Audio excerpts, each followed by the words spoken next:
Hi everyone, welcome to another episode of Weekly Digest with Fibonacci X. This is for week number 15, 2025.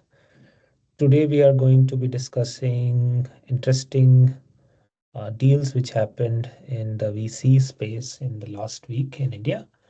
We usually bring this to you every week, beginning of every week, and we try to highlight some of the trends, some key insights about the sectors where the money has been deployed. Hi everyone. So this week, 21 startup deals have happened with one deal in the late stage deals, which is pre-IPO stage, five deals in the growth stage, which is from Series B to pre-IPO stage, and then 15 early stage deals, which is from pre-seed to Series B deals. So today we'll be talking about two healthy snacking brands which have raised in the early stage. First is Let's Try. So Let's Try offers a wide range of snacks like namkeens, wafers, cookies, cakes, and sweets. So they have raised approximately 20 crores from SWC Global. So if we're talking about Let's Try as a brand, so Let's Try started in 2020. And in the past 3 years, they have grown from a revenue of 1 CR to a revenue of 120 CR in FY24. What we can also see that, as we had shared in our previous weeks, that healthy snacking as a market is growing, and namkeens, which is savory snacks, is growing at a CAGR of 21%, and healthy cookies, cakes, and sweets is growing at a growth rate of 18%. Yeah, I mean, I'm just browsing their website just to look at some of their offerings, right? And this category, particularly bhujia and namkeen, right? Even the traditional established players, for example, Haldiram received funding from private equity player at like 80,000 crore valuation.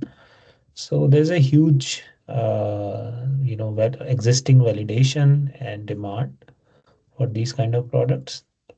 And you wouldn't call them meal replacement, right? This is like in middle, like snacking. This is more snacking, right? This is not meal replacement as such. So bhujia, Right. cookies, right? What they are trying to do is to position themselves as healthy. So zero maida, high protein, eggless, cholesterol free, high fiber. So talking about brands like as we were discussing, which are low on sugar, have no cholesterol, have claims using no trans fat. So most of the brands which are into the healthy space have very low products which are actually sweet and come under the category of low sugar. So for example, if you talk about Snackable, so Snackable has four different types of chocolates, but none of them come under the category of low sugar or sugar free. If we talk about the whole truth is the same, with different products, most of them being on the sweeter side. None of the products are sugar free or have low sugar. Other brands like Slurp Farm, they've also researched about Tata Soulful, Open Secret, but none of them come closer to a healthier side in comparison to sugar. But claims like no cholesterol, no trans fat is something that all of these healthy snacking brands are claiming. And why is that? Because of the naturally occurring sugar in the ingredients. I think they cannot cut down beyond a limit, right? I'm assuming that's the reason. Right. So brands who are like, let's talk about the whole truth. So the whole truth is using dates as a substitute rather than using any refined sugar like jaggery, white sugar, brown sugar. But this is just an analysis that even though they're not using these types of sugars, but the amount of naturally present sugar in these products is higher than the protein content that they're giving. So, for example, the whole truth with the protein bar pro, high protein bar, which gives around 20 grams of sugar, there is approximately 20 to 25 grams of sugar in it, which is through dates. But what do you think in the positioning, from the positioning perspective, how are different players positioning themselves? Let's talk about Snackable. So Snackable is not particularly going on the aspect that we are providing healthy snacks, even though they come under the categories of healthy snacks, they are more a healthier version of snacks that people are having, mostly targeting working professionals. Talking about the whole truth. So the whole truth has been positioning itself as having a clean label, being open about what ingredients they're using, being open about the method of how they're making their products. Talking about other brands like True Elements or Tata Soulful. So they also are doing the same thing. They are uh, sharing what ingredients they're using in their products. They don't have any emulsifiers. They don't have any artificial ingredients. But one thing is that they are using not preservatives, but processed ingredients in their products. So, for example, they're using rosemary extract, or they're using different types of flavors in their products. So I think the whole truth has done, I think, a good job in that way.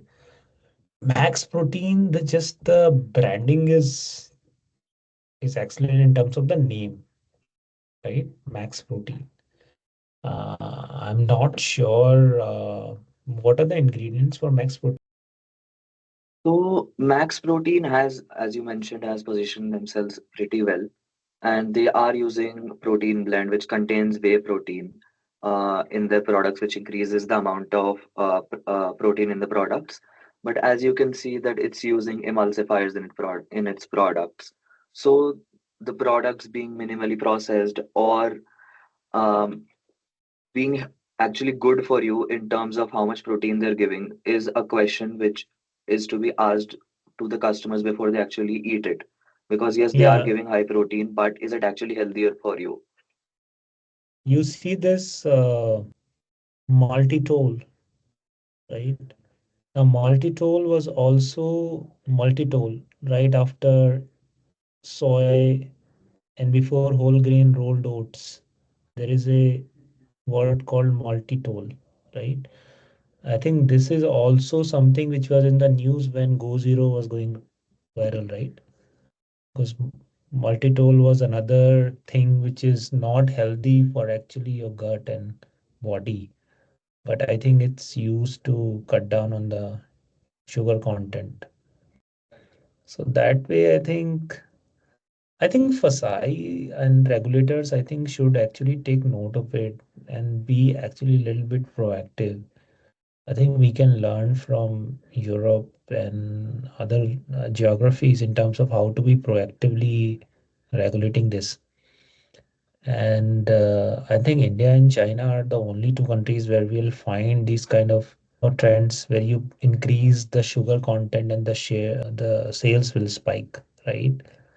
But other geographies, regulators are little cautious about what is uh, being put and how it's being portrayed, etc. So they're just taking benefit of the loopholes. But a lot of influencers now are talking about this. For me, I think the whole truth is a much more believable story versus other brand as of now. So actually, to be sustainable, so 70% should come from your own channels, either offline or online, and then 30% or 25-30% should come through other channels. That's how you can actually sustain yourself. Otherwise, you have to constantly burn because 30-40% is the take rate for most of the online channels. If you don't own those channels. So if you talk about Instamart or Blinkit or any other channel, that's usually the range for the take rate, right? So that will be my suggestion. Okay. So, when you're talking about clean labeling, so they write on their packets no sugar. But like what Vatsal mentioned earlier, they added date syrups and other natural added sugars. So I think they also mislead people with added sugar and no sugar. So what they probably mean is no refined sugar, right? That's what should be highlighted. But this naturally occurring Hmm. sugar or sugar extract from dates, right? That all that is there. So just it's refined sugar is not there. So I think that's the language probably need to be more specific, and other ingredients which are there. I think from labeling perspective, we need much more awareness to be there.